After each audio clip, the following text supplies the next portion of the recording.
When you know within yourself that there's something you want to do, and I believe that all of us were born with a purpose, that all of us have something that we are supposed to do, that all of us have some goodness within us, and that goodness gives us a responsibility to manifest our greatness. And when you know that, you can feel it in your guts, and you know that you're deliberately operating below your potential, you've gotten comfortable, you stop expanding, you stop stretching, you stop challenging yourself. Let me share something else with you. Not only is it possible for you to have your dream, but it's necessary. It's necessary that you have it, that you work on it, that you develop yourself, that you go for what is yours in the universe. I was in my comfort zone. I was doing just enough to get by. I was working on a job. They paid me just enough to keep me from quitting, and I worked just hard enough to keep from getting fired. How many know people like that? Blink your eyes if you understand what I'm talking about. I was parked. I knew I could do more. But when my mama died, it took something out of me. When I went through a divorce, it took something out of me. When my best friend died, it took something out of me. I parked.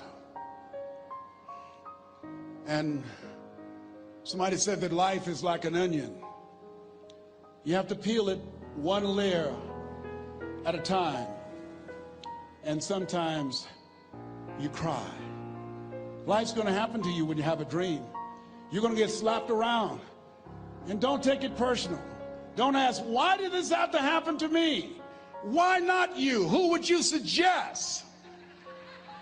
You want to give us some names, some email addresses?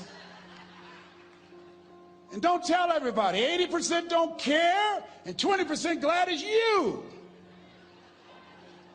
It's called life. Suck it up and move on. Get over it.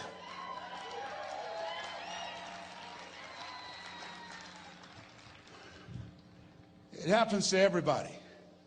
Here's the other thing: as you look at your goals and look at your dreams, when you're going through some stuff, repeat out to me, please. When things go wrong, don't go with them. Yes, write that down.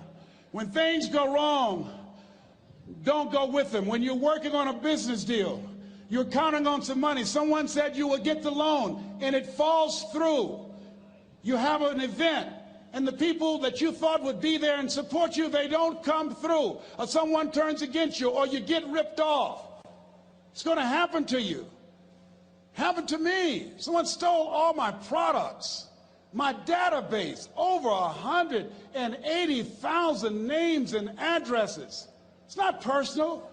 It's going to happen to everybody. It does. 8 out of 10 millionaires have been financially bankrupt. Walt Disney had he filed bankruptcy 7 times and had 2 nervous breakdowns. It's called life. But I got a saying: when life knocks you down, try and land on your back, because if you can look up, you can get up. You've got the power in you to do that. You've got something special. You've got comeback power. Here's the other thing. Let us say together, it's possible. It's necessary. It's me. Yes, write that down. It's me. Take ownership for your life. Nobody can live your dream for you but you. Nobody's going to take care of your business like you. Stop coming up with excuses. Don't give yourself permission to continue to live a small life. You can't fit a big dream into a small life. Give yourself permission to go for it, to test yourself, to challenge yourself, to live full. I like the saying, always strive to get on top in life, because it's the bottom that's overcrowded. The reason you're here is because there's something in you that says, I can do more. This just can't be it. There's something in you. There's a calling on your life. There's something in your heart that caused you to get dressed and spend the money to go to seminar after seminar and listen to message after message and speaker after speaker. Because there's something in you that tells you this is not it for you. You have not peaked here. There's more in you that you are expressing. Eye has not seen, ear has not heard, nor has entered the heart of mankind what's in store for you if you challenge yourself, if you persist and persevere, if you take ownership for your life.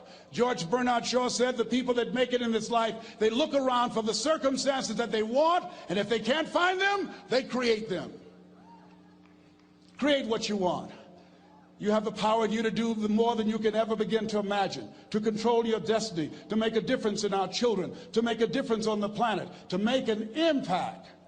Let us say together, it's me. And let us say together, it's hard. Say it like you know it. Say, it's hard. Ladies and gentlemen, it's hard. There are people who have seen their retirements taken away from them by the corporations that they work for. They were within 2 or 3 years of retiring, and they had it taken from them. The #1 entrepreneurs in this country now are senior citizens. The #1 employer, #2, McDonald's and Walmart. And there's nothing wrong with those jobs. I guarantee you those people did not have a plan to end up living their lives at the end of life with those types of jobs. And they didn't have a plan like you have, and while you're investing in yourself, not to. And it's hard. There are people making choices between purchasing prescription drugs or paying for gas or a mortgage note.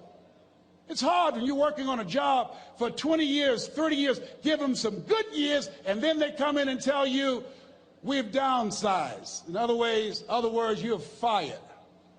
And then you have to start all over again. How many of you know it's hard? Raise your hands, please. It's hard. And it's not fair. One of the things I like about T. Harv is he talks about work and investing in yourself. It's not fair when people are going up against that kind of stuff to tell them just think positive and be enthusiastic and everything will work out all right. Ain't that kind of party. It's hard. Life will put some knots on your head. I bought my first home for my mother. I was rushing, didn't know what I was doing, and I bought a home that had a lien against it. And they called me, Mr. Brown, yes, there's a lien against your property. We need $55,000 if you're going to stay there. Wait a minute, sir. I just bought this home. The guy told me there were no liens against it. I'm not the one that owe you the money. You should have checked that out, Mr. Brown. Come on. I called my attorney. We followed up. Yes, Les, there's a lien against the property. But he told me there were no liens. He lied, obviously. Oh, my God. He told me he wanted to help me because he admired the fact that I was buying this home for my mother and that he was adopted, and he identified with me. Les, he suckered you. He played you, man. So what? Well, would they take payment arrangements? What about $5,000 a month? They want all the money, Les. They want all the money, or you're going to have to get out. The house is going up for sheriff sale. Do you have it? No, I don't have it. Can they give me some time? Tell them to give me 3 months, please. Give me 3 months. My mother's in her 70s, man. She has a bad heart. Don't do this to me. This is my dream. Don't do this, man. Please, let me talk to them.